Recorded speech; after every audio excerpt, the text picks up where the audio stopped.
আমাদের টাকা আছে, আমরা ফিফা কিনছি, রেফারি কিনছি, তোমাদের টাকা নাই, তোমরা কিনতে পারো না, তোমরা পরের বার থেকে টুর্নামেন্টে খেলতে এসো না। তবুও এরকম কান্নাকাটি করো না, এগুলো সহ্য হয় না ভাই, এগুলো একদমই সহ্য হয় না। ইনফান্তিনোর বাড়ি কিন্তু সুইজারল্যান্ড, আপনি কি এটা জানেন?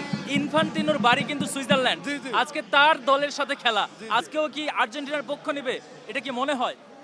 এখন টাকা দিয়ে যেহেতু আমরা কিনে ফেলাইছি, সেও তো পক্ষ নিতেই পারে, সেটা তো আর সমস্যা না। তার টাকার কাছে যেহেতু সব বিক্রি হয়ে যায়, সেটা তো আর কিছু করার নাই। ইনফান্তিনো, আপনি হয়তো জানেন কিনা জানি না, ইনফান্তিনো 2 দেশের নাগরিক, তার কাছে ইতালির পাসপোর্টও আছে। এখন সে যেহেতু আপনি হয়তো জানেন যে 21-এর কোপা আমেরিকার পরে আমরা ইতালিতে আপনার ফিনালিসিমা হারাইছি, সেহেতু সে সেখানেও হস্তক্ষেপ করতে পারতো, কিন্তু করে নাই। এগুলো হলো ব্রাজিল ফ্যানদের মন গড়া কথা।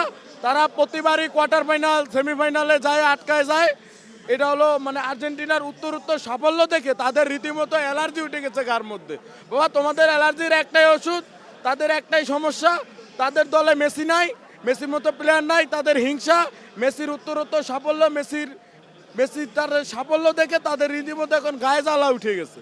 কিন্তু পর্তুগাল ফ্যান তো বলে রোনালদো সেরা। কে সেরা এই বিশ্বকাপে তো দেখা গেছে, আমি আর কিচ্ছু বলবো না।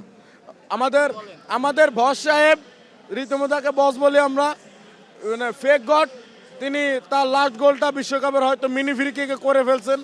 আমরা মেসিকে নিয়ে কিচ্ছু বলবো না। আপনারা মেসির খেলা দেখতে, 39 বছর বয়সে মেসির প্রাইম টাইম বলতে আমরা কিচ্ছু বলবো না।